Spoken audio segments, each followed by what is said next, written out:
रहे बोलो हर हर महादेव। जब वेद व्यास जी ने भगवान शंकर की तपस्या की तो भगवान शंकर ने वरदान देते हुए कहा जाओ हम तुम्हारे घर पर संतति रूप में आएंगे और श्रीमद् भागवत महापुराण का प्रचार करेंगे।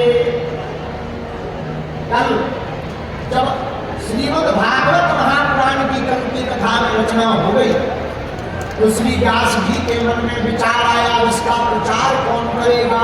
देखो भैया बनाना सरल है पर दुनिया तक पहुंचाना बड़ा कठिन है। बोलो जय सिया राम। जोर से बोलो और जोर से बोलो जरा और जोर से बोलो भैया। वेद व्यास जी को अपने पुत्र सुखदेव जी की याद आ गई। सुखदेव जी कौन है? एक बार भगवान शंकर कैलाश पर्वत पर बैठे थे, पार्वती जी सामने बोतल फूट गई यार पर भोले बाबा को ध्यान में मगन नारद जी पहुंच गए। कौन पहुंच गया? नारद जी। नारद जी पार्वती जी को उकसाते हुए बोले भैया आप तो भोले बाबा को बहुत मानती हो, भोले बाबा भी आपको मानते हैं और तुम्हें भोले बाबा के सभी राजों का रहस्यों का पता नहीं होगा। पार्वती जी बोली नारद जी हम तुम्हें जानते हैं, एक दूसरे में लड़ाई फंसाकर मजा लेने का तुम्हारा पुराना काम है, हम तुम्हें जानते हैं, हमें बातें मत बनाओ। नारद जी बोले भैया हम बातें नहीं बनाए, सच सच बतावे भोले बाबा जो गले में मुंडों की माला पहनते तुम्हें बताए वो किसकी है?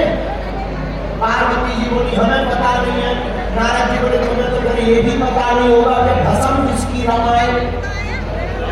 पार्वती जी बोली ये भी हमें पता नहीं है। तो नारद जी बोले महाराज भैया फिर तो एक और बात तुम्हें पता नहीं होगी। बोले क्या? बोले इनकी पहले भी एक शादी हो चुकी है। पार्वती जी बोले हाँ। नारद जी बोले तो? पार्वती जी बोले बताओ कहाँ रहती हमारी सौदा? नारद जी बोले हम उसका ठिकाना तो बता देंगे, भोले बाबा से पूछो हम तो देख ले श्रीमन नारायण नारायण नारायण।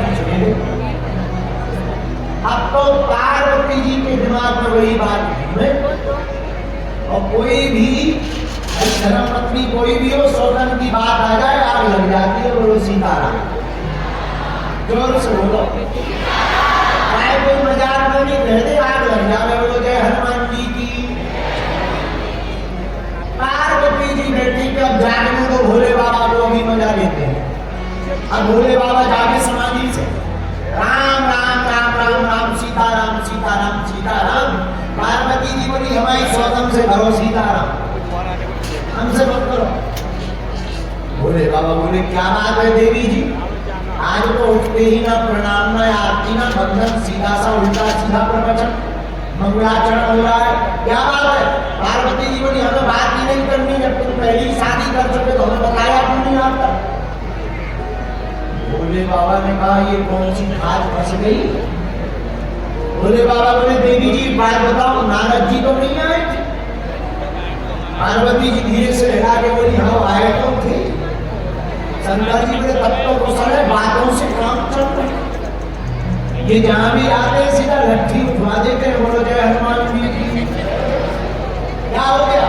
आप क्यों नाराज बैठे? पार्वती जी बोली महाराज हमने सुना आपकी पहले शादी हो चुकी। भोले बाबा बोले सही बात है। पार्वती जी बोली महाराज अब बात तो बाद में होगी, पहले ये बताओ ये मुंड किसके हैं, ये जो मुंडों की माला है किसकी खोपड़ियां हैं? शंकर जी बोले बताएंगे। और कोई प्रश्न? हाँ महाराज ये जो भस्म है ये किसकी है? अब भगवान शंकर ने पार्वती जी को बैठाया सामने। बैठो देवी जी, आपने सही सुना, हमारा पहले भी विवाह हो चुका। इसके साथ महाराज मुस्कुराते हुए त्रिभुवनपति भूतभावन महादेव बोले देवी हमारा विवाह किसी और के साथ नहीं, तुम्हारे ही साथ हुआ। पूर्व जन्म में तुम सती थी, इस जन्म में तुम पार्वती बन गई हो। महाराज तुम्हारा ये मुंडों की माला किसकी है?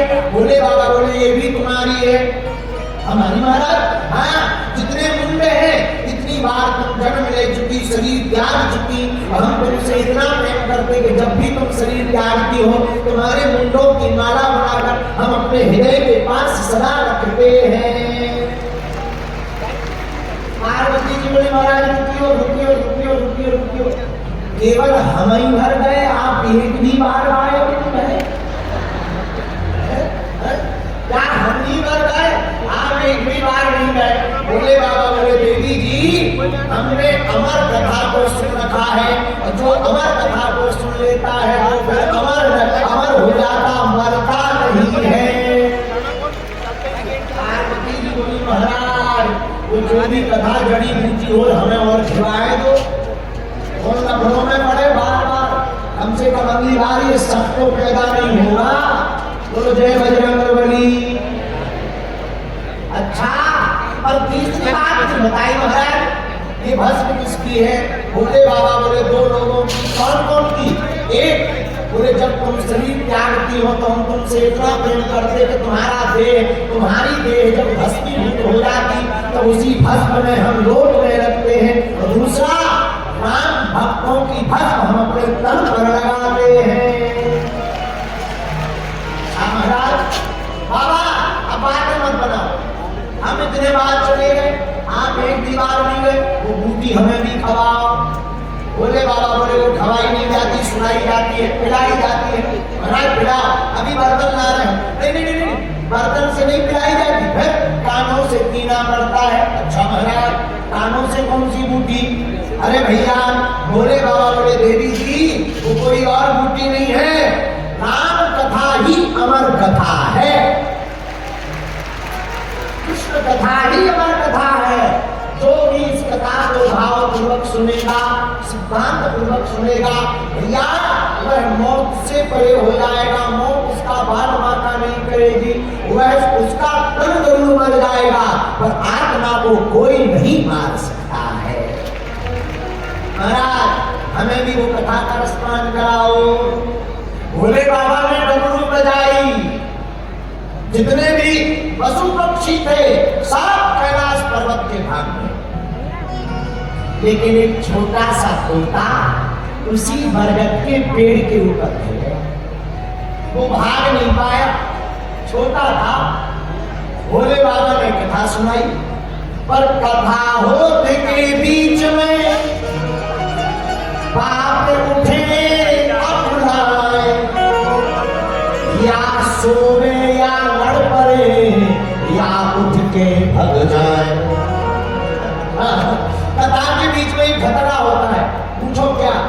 कई बार तुम देखना कथा के बीच में इतनी बढ़िया नींद आती है, इतनी बढ़िया नींद आती है कि बिस्तर मिल जाए तो 6 महीना उठे ही ना कुंभकर्ण जैसे, ऐसा लगता है। हाँ बोले क्यों? बोले कथा होते के बीच में पाप उठे अब बुलाए, तो भीतर पाप रहते उन्हें लगने लगता अब हमें हाउस खाली करना पड़ेगा, अब हमें भागना पड़ेगा। एक काम करो, इसको ही कथा से उठा दो, ये कथा से उठ जाएगा तो हमें घर से भागना नहीं पड़ेगा। बोलो जय बजरंगबली। इसलिए तुम देखना कथा में जितनी दुनिया की बातें याद आती वही नहीं आती, सबसे ज्यादा। बुरा ना मानना, इंदौर के बाग लो तन से पूजा कर रहे, आज के डेट में लोग तन से पूजा कर रहे, मनवा गया बाजार, कैसे रीझे सांवला जुड़े न दिल के तार। ज्यादातर लोग आजकल तन से पूजा कर रहे, मन को मार्केट में इंदौर के घूम रहा, चाट पकौड़ी खा रहा, इंदौर का पोहा प्रसिद्ध है, बढ़िया खा रहा। मैं कहते गुरु जी कृपा नहीं होती ठटरी के बरे नट कटा है भाई, तन से पूजा करोगे तो कहां से कृपा हो जाएगी? बोलो जय बजरंगबली की। अरे राम राम सब कोई भजे पर दशरथ कहे न कोई, और जो एक बार दशरथ कहे कोटि यज्ञ कर दो। अच्छा ये दशरथ क्या है? दशरथ, दशरथ, ये दशरथ क्या है? दशरथ कोई आदमी नहीं है, 10 रथ हैं और 10 रथों के ऊपर बैठा है मन, जो अपनी 10 इंद्रियों के ऊपर रूपी मन से बोलता है राम राम, उसी को एक बार के राम कहने में ही करोड़ यज्ञ समान फल प्राप्त हो जाता है। बोलो सीताराम, ये जोर से बोला, बोला और जोर से बोलो। भोले बाबा ने भैया अमर कथा सुनाई। अमर कथा में पार्वती जी बीच में सो गई, तो जो तोते का बच्चा ऊपर बैठा था उसके कानों में अमर कथा गई तो चेतना आ गई, और चेतना इतनी प्रबुद्ध आई तो वो बुद्ध और प्रबुद्ध बन गया। तो जब पार्वती जी सो गई तो कथा में बीच बीच में जवाब देना चाहिए। हाँ महाराज, बढ़िया कह रही, ओ हो, हाँ जय हो। ये बीच बीच में बोलने से कथाकार का मन लगा रहता है कि तुम्हें समझ में आ रही, बोलो जय बजरंग। कुछ लोग तो वरना ऐसे बैठ जाते जैसे घर से पिट करके आए हुए, घर से पिट करके आए हो अपनी यहाँ पर लोग आराम करने आए। एक आदमी हमें मिला, आपका एक बात बता, तुम कथा में क्यों इतनी ज्यादा क्यों कथा में जाते हो? बोले घर में 3 घंटा कम से कम बच तो जाते। हम हैदराबाद में, बोले घर में रहो, सब पत्नी की बात सुननी पड़ती, कम से कम पत्नी से तुम ठीक हो गई। बताइए, बाद में पता लगा वो भी मुंह साथ गई। बोलो सीताराम। भोले बाबा ने कथा सुनाई, वह सुखयानी तो तोता बीच बीच में जवाब देने लगा। जब बीच बीच में जवाब देने लगा, ओ हो कहते अमर कथा शिव शंकर भोले दानी, ओंकारी भरे माता पार्वती। पार्वती जी ओंकार भरती नहीं, और मध्य में ही वह जब पार्वती जी सो गई तो तोता ने हुंकार भरी। जब कथा पूरी हो गई और कथा विराम हुई, भोले बाबा ने पार्वती जी से पूछा, खाओ देवी जी कथा सुनी? हाँ महाराज। अच्छा पूरी सुनी?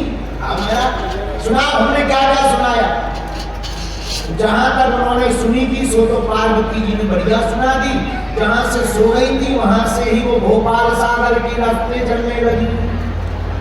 बोले बाबा, बोले देवी जी गड़बड़ है, लगता है तुम सो रही थी। धीरे से पार्वती जी बोली, जी महाराज, पर एक बात बताओ, ओंकार किसने भरी? हा हा हा। जब भोले बाबा ने धरी ध्यान, देखो भोले बाबा जैसे ही ध्यान धर करके देखा, कौन है? इसने हमारी अमर कथा को सुना। कोई ऊपर तोता दिखाई पड़ा, हाथ में त्रिशूल भोले बाबा ने लिया, दंडक करने हेतु शिव दौड़े, झट त्रिशूल कर धारो। दंडक करने के लिए त्रिशूल हाथ में लिया, हम मार देंगे, तुमने हमारी कथा चोरी से सुन ली है। वो तोता प्राण बचा करके भागा, बड़ी दूर तक भागा, आगे आगे तोता, पीछे पीछे शंकर। इनका नाम ही है भोले बाबा, पीछे पीछे भोले बाबा, आगे आगे तोता। वो तोता भागता भागता कहीं जगह नहीं मिली तो वेद व्यास जी की पत्नी धान भटक रही थी, धान। उसी समय उनको जमुहाई आई, और जैसे ही जमुहाई आई, वह छोटा सा तोते का बच्चा मुख के द्वारा वेद व्यास जी की पत्नी के पेट में चला गया। अब भोले बाबा आए त्रिशूल लेकर के, वेद व्यास जी से बोले, हे महाराज, तुम्हारे घर में हमारा दुश्मन घुस गया, भेजो उसे बाहर। वेद व्यास जी बोले, महाराज आपका कौन शत्रु? भोले बाबा बोले, चोर है चोर, उसने हमारी कथा चुरा ली। तो वेद व्यास जी बोले, महाराज जी कौन सी कथा? अमर कथा, उसने हमारी अमर कथा सुन ली। वेद व्यास जी बोले, बाबा अब उसका करोगे क्या? बोले बाबा बोले, त्रिशूल मार करके मारेंगे। वेद व्यास जी बोले, ले तुम भोले के भोले ही रह पक्के। बोले क्यों? बोले जब उसने अमर कथा सुन ली तो अमर कथा का फल क्या है? वो कभी मरेगा नहीं, जब मरेगा नहीं तो तुम्हारे त्रिशूल से कैसे मर जाएगा? भोले बाबा को याद आया, अरे राम राम राम राम राम राम राम राम। अब तो भैया हम जे चले, भोले बाबा चले गए। 12 वर्ष तक रहे माता जी की गोद में। 12 वर्ष बाद वेदव्यास जी ने कहा भैया जो भी हो सो बाहर आ जाओ। तो भीतर से आवाज आई, पिताजी हम बाहर आएंगे तो हमें लफड़े में फंसा दोगे, शादी करवा दोगे, गृहस्थ में पढ़वा दोगे, हमें प्रपंच में पढ़ना नहीं। वेदव्यास जी बोले चिंता मत करो, हमको मोह नहीं सताएगा, तुम बाहर आओ, बोलो जय बजरंगबली। अब 12 वर्ष बाद जब वेदव्यास जी की धर्म पत्नी के कोख से वह प्रकट भय, तो कोई और नहीं, भागवत की महिमा को जन जन तक पहुंचाने वाले परमहंस श्री सुखदेव जी महाराज प्रकट हो गए हैं। सुखदेव भगवान की अब भैया जैसे ही प्रकट भय, तो वेदव्यास जी महाराज 12 वर्ष गर्भ में रहे, आश्वासन प्रभु से पाए। तो महीना व्याप माया कब हूँ सुन के बाहर आई। आपको जो है माया नहीं सताएगी। जब 12 वर्ष बाद प्रकट भय, तो जन्मते ही सुखदेव जी महाराज ने घर छोड़ दिया और घर छोड़ करके वन में आ गए। वेदव्यास जी कुछ देर तक तो दूर दूर तक पीछे पीछे गए। यं प्रवजं तमपेति कृत्यं द्वैपायनो विरहमातर्य पुत्रेण तन्मयतया कर्मो विनयो सर्वभूतेयं मुनिमानतोऽस्मि। पुत्र के पीछे बहुत दूर तक भागे, पर सुखदेव जी महाराज ने रोके, वन में आकर बैठ गए। और भैया जो बालक घर छोड़कर चला गया था, वही बालक भागवत भगवान की कृपा से पुनः घर आया। ऐसे जब 18,000 श्लोकों की संहिता भागवत लिख दी, तो व्यास जी ने अपने शिष्यों को भागवत के श्लोक सिखाए। यहां वहां जाकर श्लोक गाओ। सुंदर सुंदर मधुर मधुर श्लोक गाने लगे। जहां सुखदेव जी ध्यान कर रहे थे, तो एक शिष्य ने, वेदव्यास जी के शिष्य ने श्लोक गाया, भगवान की सौंदर्य रूप के बारे में गाया।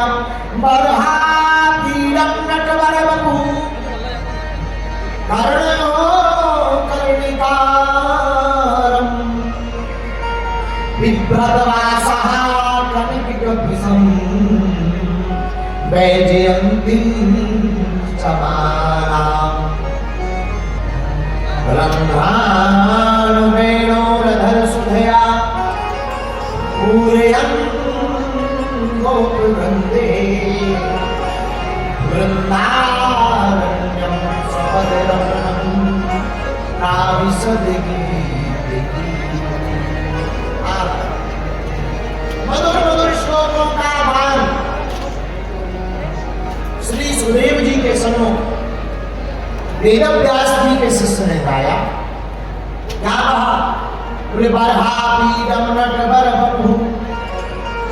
कोई इतना सुंदर है, इतना सुंदर। बोले कोई सांवरा है, बड़ा प्यारा सलोना है, नंद नंदन है।